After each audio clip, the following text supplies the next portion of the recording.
오늘의 10분 말씀 고린도전서 3장 1절에서부터 15절까지의 말씀입니다. 오늘 본문 말씀은 고린도 지역 교회에게 너희들이 성장하지 못하는 이유를 바울이 정확하게 꼬집고 있습니다. 언제까지 어린아이로 남아있을 것이냐 라는 따끔한 충고입니다.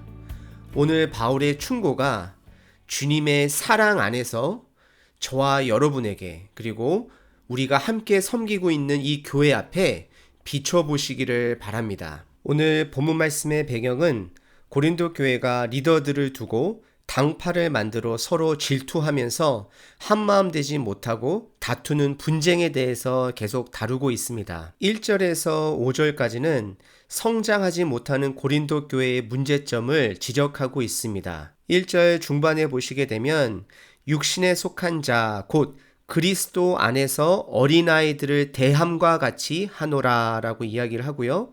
또 3절에 너희는 아직도 육신에 속한 자로다 그러면서 육신에 속하여 사람을 따라 행함이니, 결국 고린도 교회는 육신에 속한 생각 때문에 계속해서 바울이 어린아이와 같다라고 이야기를 하고 있습니다. 저희들은 성장해야 합니다. 하지만 지금 고린도 교회는 성장이 멈춘 상태입니다. 혹시 저와 여러분의 개인의 삶, 그리고 저와 여러분의 교회가 혹시 그렇지는 않습니까? 그리고 혹시 각자가 섬기고 있는 교회가 성장하지 못하고 계속해서 정체를 이룰 때에 이것을 책임져야 될 사람이 떠올리십니까? 그것은 저와 여러분이 아직 육에, 즉 사람에 매여 있다라는 증거입니다. 아직 어린아이 같다라는 증거입니다. 고린도 교회는 바울 사도가 처음으로 와서 예수님에 대해서 알려주고 교회를 세웠습니다. 그리고 바울이 떠나고 나서 아볼로라는 사람이 와서 정말 그 당시 그리스 문화에 잘 맞게 복음을 증거했습니다. 그러다 보니 사람들이 바울과 아볼로파로 나뉜 것을 보게 됩니다. 이것은 절대 바울이나 아볼로가 의도한 것은 절대 아닙니다. 두 분 다 목숨 걸고 복음을 증거했던 사람입니다. 하지만 고린도 교회는 원조파와 설교파로 나뉘어지는 것을 보게 됩니다. 지금 현대 교회들도 가끔은 이러한 원조와 설교파로 나뉘면서 많은 문제들이 있는 교회를 가끔 보기도 합니다. 이것은 바울이나 아볼로의 잘못이 아닙니다. 공동체의 방향이 잘못되어 있기 때문입니다.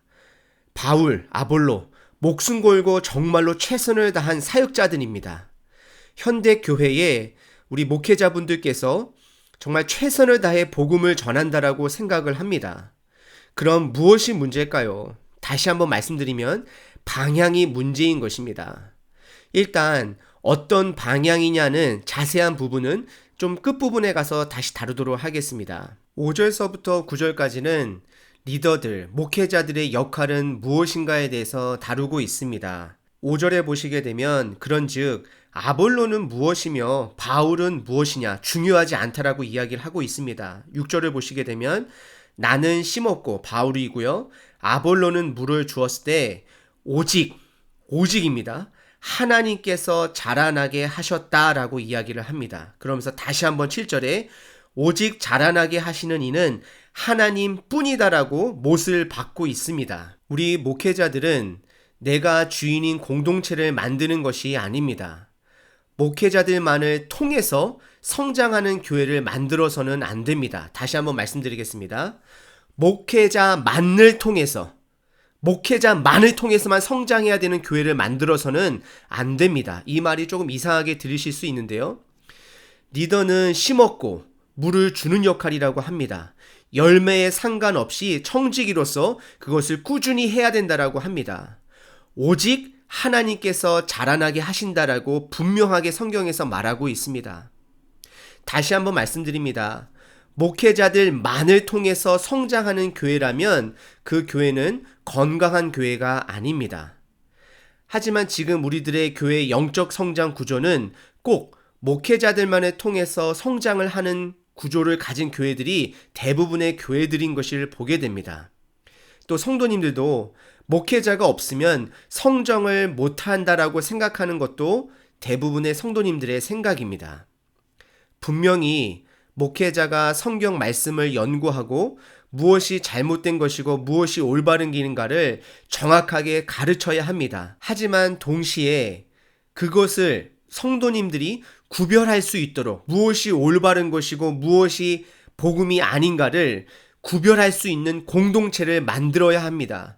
그들이 스스로 직접 복음을 먹을 수 있는 사람들로서 만드는 것이 우리 목회자들의 책임입니다. 제가 말씀드리고자 하는 방향이 바로 제자인 것입니다.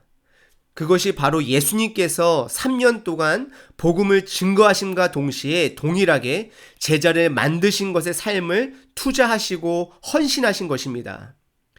지금 현대교회의 구조는 제자가 없는, 하지만 목사와 성도들은 많은 공동체입니다. 그렇기 때문에 성장을 못하고 있습니다. 그리고 나의 제자를 만드는 것이 절대 아닙니다. 저는 가끔 제자를 만들면서 족보를 만드는 사람을 보게 됩니다. 이 사람은 내 아들, 이 사람은 내 증손자. 여러분들, 제자는요, 절대 족보가 될 수 없습니다. 우리는 예수님의 제자를 만들어야 되는 것입니다. 내 제자가 아니라 내 아래에 사람을 두는 것이 아니라 예수님도 우리를 동일하게 여기신 것처럼 정말 우리가 함께 제자가 되어가면서 예수님의 제자를 만들어야 되는 것입니다. 다시 한번 말씀드립니다. 어느 한쪽을 공격하기 위해서 말씀드리는 것이 아니라 목회자가 제자 안 만들고 평신도도 제자 안 만드는 제자가 없는 것이 바로 현대교회의 문제점이라 생각을 합니다. 분명히 어느 정도는 교회 리더들을 통해서 교회가 성장을 합니다. 목회자들의 역량을 통해서 성장을 합니다.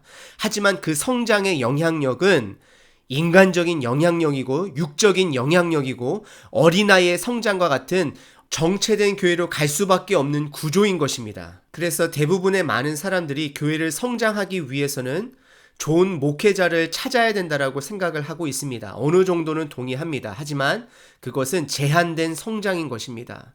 육적인 성장인 것입니다.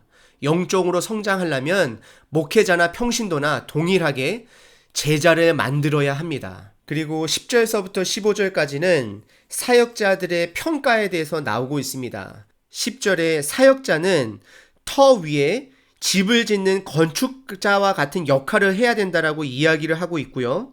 그리고 10절 끝부분에 조심스러운 마음으로 그 집을 지어야 된다라고 이야기를 하면서 이 터는 그 파운데이션은 11절에 예수 그리스도라고 이야기를 하고 있습니다.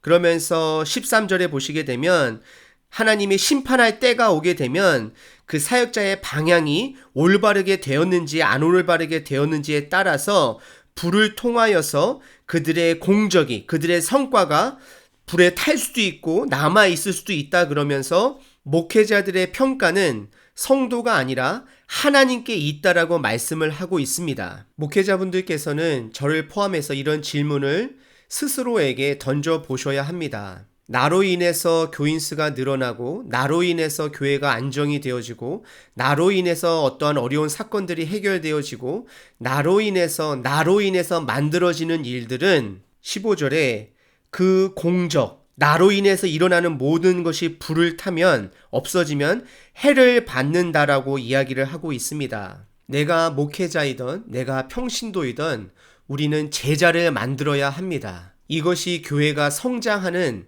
예수님께서 가르쳐 주신 방향이고 방법입니다. 혹시 저와 여러분의 공동체가 성장하기를 원하시나요?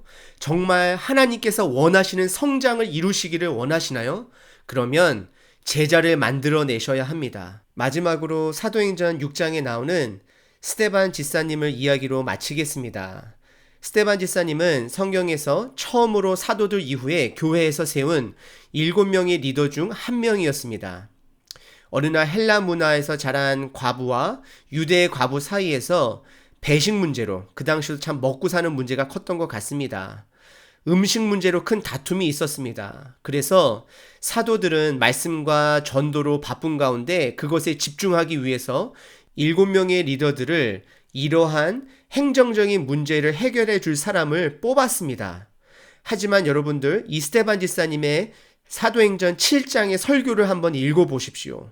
그리고 그의 순교하는 모습은 목회자의 모습이었습니다. 이것이 우리의 모습이 되어야 합니다. 내가 교회에서 받은 어떠한 직분보다도 이 제자의 삶을 살아내는 것이 첫 번째 내 삶의 목적이 되어야 되는 것입니다. 그러다 보면 교회는 예수님의 방법대로 예수님의 반석 위에서 성장할 것입니다. 저와 여러분들 오늘 두 가지 질문을 한번 묵상했으면 좋겠습니다. 첫 번째, 하나님, 제가 제자의 삶을 살아가고 있습니까? 두 번째, 하나님, 제가 누구를 선택하여 예수님의 제자가 될 수 있도록 도와줘야 되겠습니까? 이 두 가지 질문을 묵상하시는 저 여러분 되시기를 바랍니다.